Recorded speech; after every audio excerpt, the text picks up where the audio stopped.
This is Prashant Aswani, and you're watching LoudGuitars.com.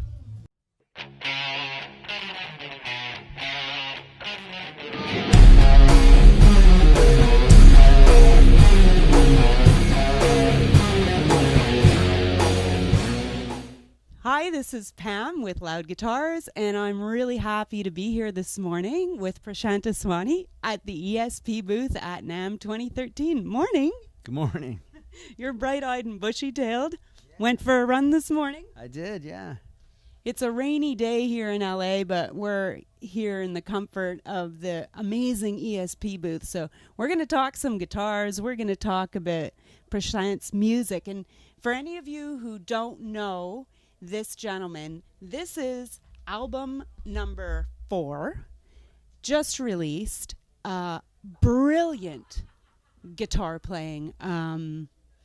You're very welcome.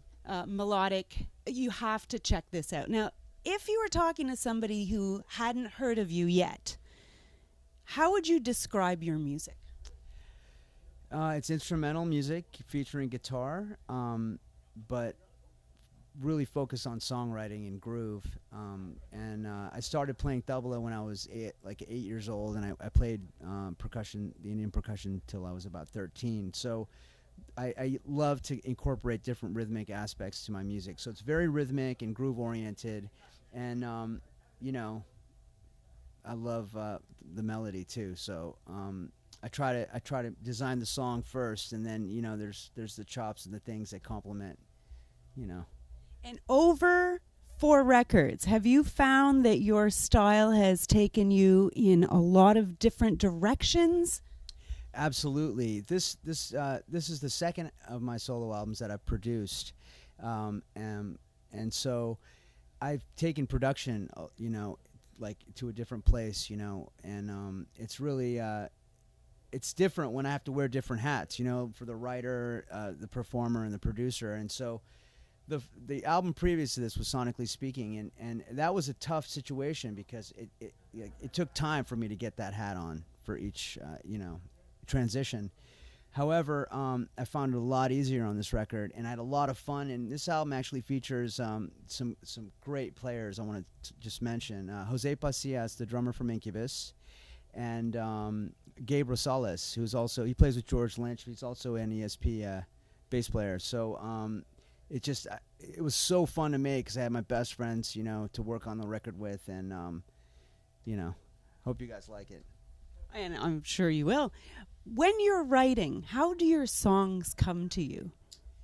My writing process is it's a little bit strange. I think I write a basic, track, like a basic groove, and I compose a melody, or sometimes I compose a melody and then I create the harmony behind it, and then Jose, the drummer, will come in and he'll perform to that really simple like it's unproduced, totally unproduced, and then once the drums are down for the record, I sit down with the drums and I listen to the drums like alone without even the basic track in there for, I would say, a few weeks to a month, and I internalize the rhythm and the beats that are happening. And sometimes I go in and I write and record almost at the same time. So like I'm writing and recording as I'm writing the song. So it develops, and then I layer and layer different guitars to create different harmonies and melodies,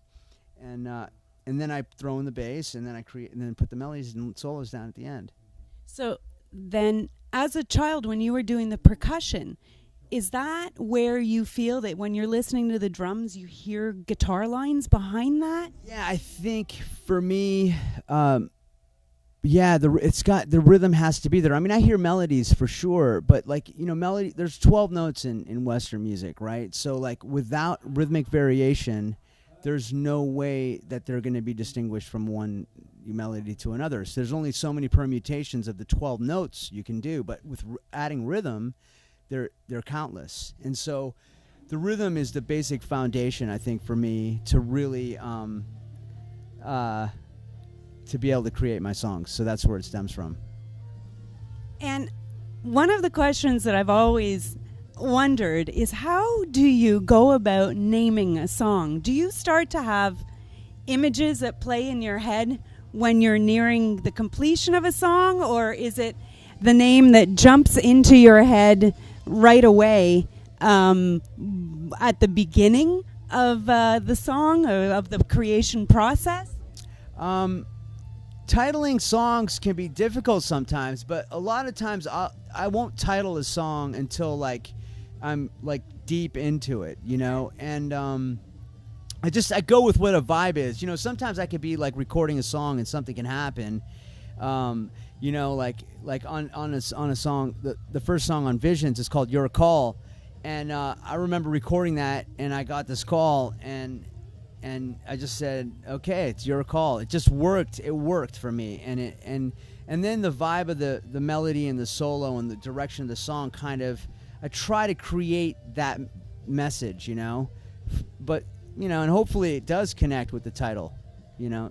I think that's why I had to ask, because I hear it, and then because there are no lyrics, we sort of fill in the blanks. You give us a working title, there's our words to work from, right? And then from there, it's all the images that the music conjures. Can you talk to us a little bit about this guitar that you have with you? I'm here at NAMM 2013, performing for ESP, and there's a new line of LTD Elite guitars, and this is the ST1, and I'm the artist that is pushing these guitars, and there's a reason why. One, these are very similar to my custom guitars, in the sense that the neck profile with regards to the maple on maple neck, also the fact that there's a vintage ESP headstock, and some of these modifications, like having a truss rod adjuster like at the axis here rather than having to take the neck off, right. And an original Floyd Rose. I love the single coil in the neck and the bridge, humbucker in the bridge. There's this guitar comes stock with Seymour Duncan's, and I do want to say that I endorse DiMarzio pickups, and those are the pickups of my choice and preference. However, for the purposes of these clinics, I decided to keep this guitar stock because I want people to hear what this guitar is going to sound like right when they take it off the shelf. But my pickup preference of choice is definitely DiMarzio. And have you been playing the same model of ESP for your entire career, or has this morphed over time? Oh no, I have a ton of different ESP models that I use, and I've pretty much stuck with some signature models that we made starting back in 2000 or 1999, and they've developed over the years, but I have signature models that are available in the custom shop that I use mostly. Okay, beautiful. Do you do warm-ups before you do a show? I like to make sure I exercise in the morning and get a good breakfast. But for the most part, I don't really warm up. You know, I use the first song to kind of get me warmed up for the thing. And but yeah. Having a 5-year-old daughter, Yes. Has that changed your writing at all? Probably. No, you know what? I don't know. I think that it's just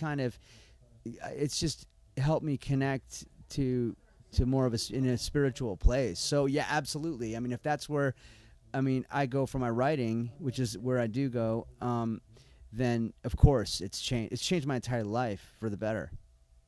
I can relate to that. I'm so grateful that you took some time to talk with us today. We're looking forward to seeing great things from the record.